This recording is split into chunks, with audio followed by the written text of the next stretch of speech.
2027 में चुनाव है उत्तर प्रदेश में, आपको क्या लगता है चंद्रशेखर आजाद को कितनी सीटें मिलेंगी? चंद्रशेखर आजाद को इतनी सीट मिलेगी कि इस देश के मुख्यमंत्री कौन बनेगा वो निर्धारित करेगा। 2014 से पहले क्या वो मस्जिद नहीं थी जो अब भाजपा सरकार में उसके नीचे खुदाई करके उसमें मंदिर ढूंढ रहे हैं। औरों के लिए हमारे लिए कुछ नहीं है। मंदिर बन रहे हैं, मंदिरों से क्या फायदा है? सबसे मैंने मुद्दा तो है कि मंदिरों से क्या फायदा होगा। तो इतने सारे नेता बैठे हुए हैं, आपके कान फूट रहे क्या? सवाल एक तो तमीज से बात कर रही है, तमीज से बात करिए। अगर आपको पता नहीं है कि मुद्दा क्या है तो आप आइए मत। संविधान क्या है? साफ सीधा संविधान लिखा है, सिर्फ वही संविधान चलेगा। संविधान नहीं है, संविधान जो बाबा साहब का है वही चलेगा। भाई वही तो चल रहा है, मैं पूछ रही हूँ संविधान है क्या? बदल क्या रहे हैं ये? क्या बदल रहे हैं वही बता। सरकार क्या बदल रही है? क्या बदल रहे हैं वही बता। आपको रात रोज खबर लेती हो आप तो। आपको कुछ पता ही नहीं है, आ क्यों जाते हैं फिर आप लोग? योगी बाबा मैं पसंद नहीं है, मैं चंद्रशेखर भाई पसंद। बस दिल से सपोर्ट है चंद्र भाई से आजाद को। आज की जो सरकार है वो सभी एजुकेशन को खत्म कर दी जा रही है। एजुकेशन का उन्होंने बाजारीकरण कर दिया। एजुकेशन इतनी महंगी कर दी कि एक आम नागरिक अपने बच्चे को नहीं पढ़ा सकता। संविधान जो है इस देश को चलाने की प्रक्रिया है और यह नहीं बदलेगा। जो संविधान नहीं बदलेगा, जितनी भी मनुवादी ताकत है यहाँ से इसे बदलने की कोशिश कर रही है ना, उनका इलाज बांध दिया जाएगा। हमारे समाज का एक जो वाल्मीकि समाज का व्यक्ति था,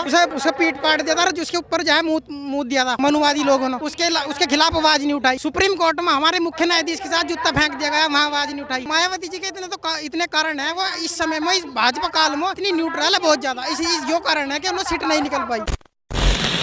ये लेके घूम रहे हो बाबा साहब की तस्वीर, तो पता होगा ना क्यों आए हो? चंद्रशेखर भाई को वो बनाओगे प्रधानमंत्री बनाएंगे। क्यों अच्छे लगते हैं वो? है जी, क्यों अच्छे लगते हैं? दिल में बसते हैं जी, हमारे दिल में बसते हैं। योगी बाबा पे क्या कहेंगे?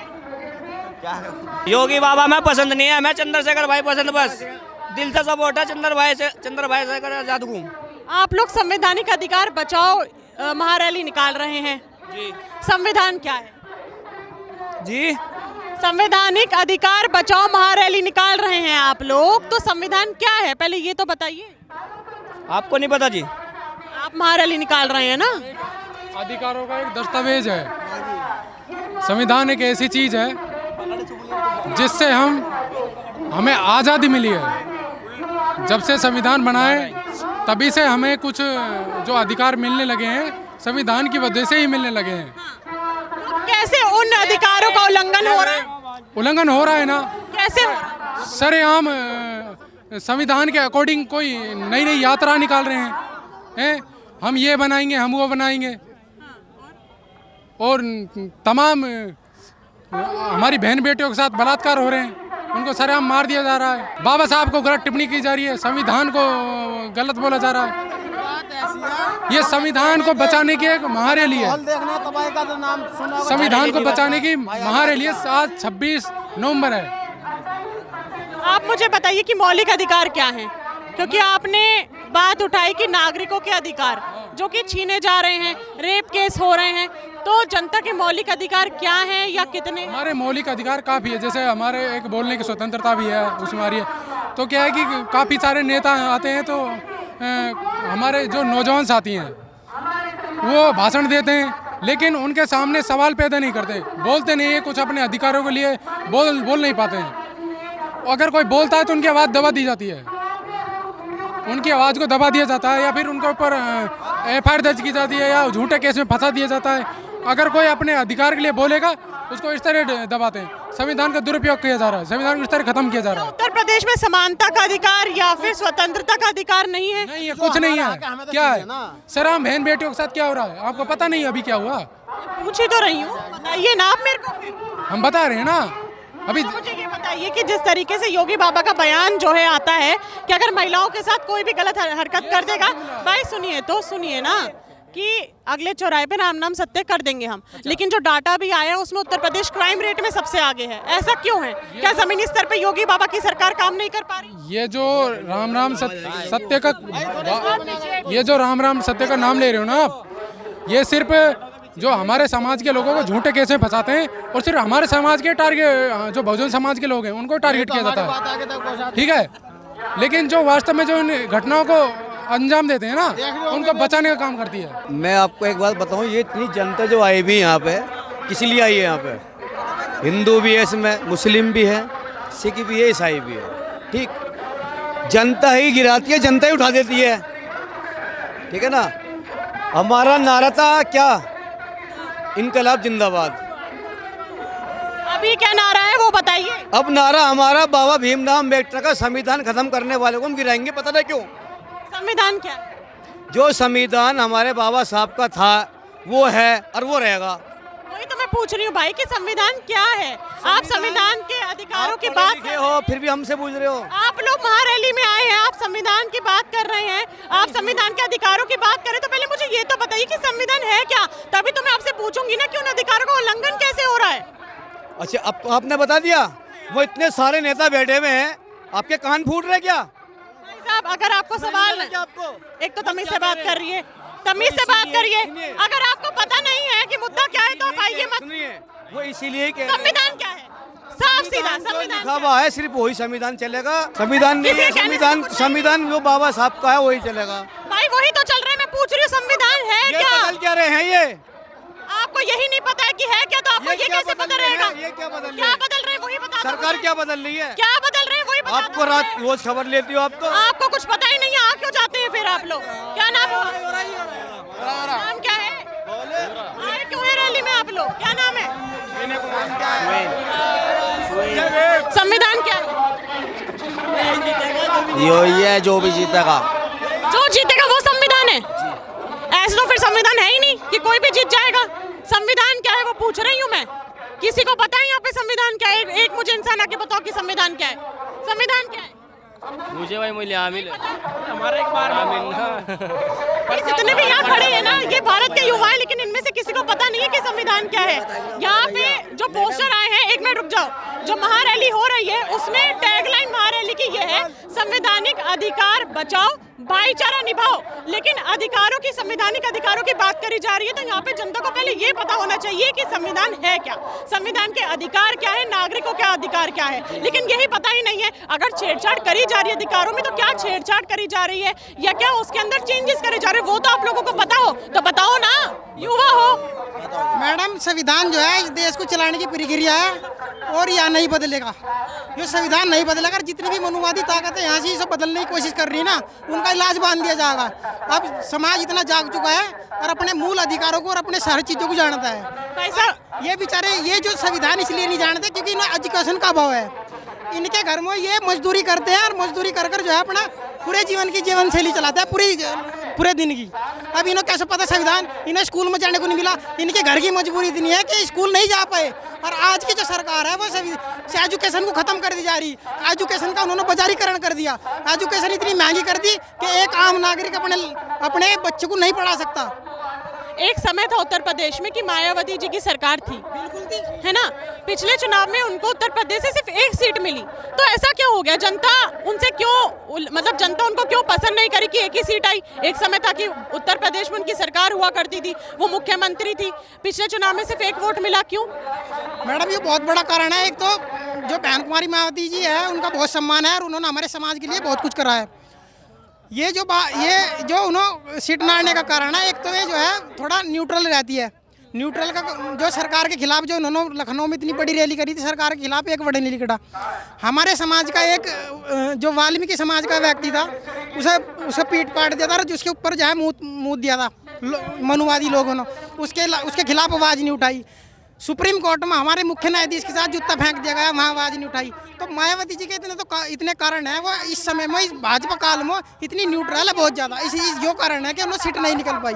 चंद्रशेखर आजाद और मायावती बहन में से आप किसको चुनना चाहेंगे? आपको ऐसा कौन लगता है जो ज्यादा अच्छे से उत्तर प्रदेश? समय के अभाव को देखते हुए हम जो है भाई चंद्रशेखर के साथ है मजबूती से। और इन्होंने सन 2027 में मुख्यमंत्री बनाने का काम करेंगे। मायावती और योगी आदित्यनाथ में से कौन?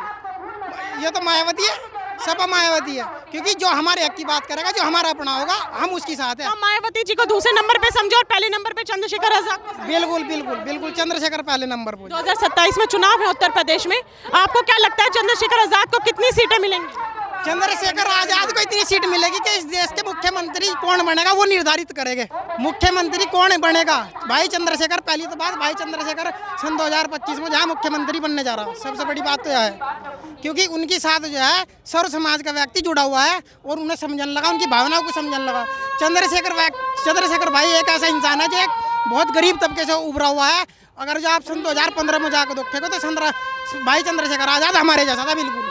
उनके ऊपर अत्याचार हुआ, उन्हें कॉलेजों में उनको बहुत अत्याचार हुआ, मारा पिटा गया, उन्होंने जेलों में अपना समय बिताया और पुलिस ने उन पर लाठी डंडे पर प्रहार करा, उनके ऊपर गोली चलाई गई।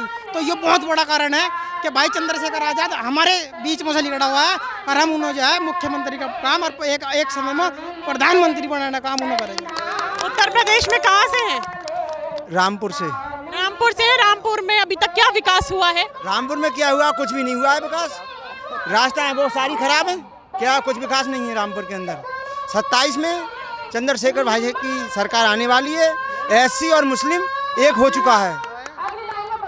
आप मुझे ये बताइए कि 2015 में संविधान दिवस जो है मनाना शुरू किया गया और मोदी जी की सरकार थी तब भी और अभी भी है, लेकिन उनके ही शासनकाल में संविधान के अधिकारों का हनन कैसे हो रहा है?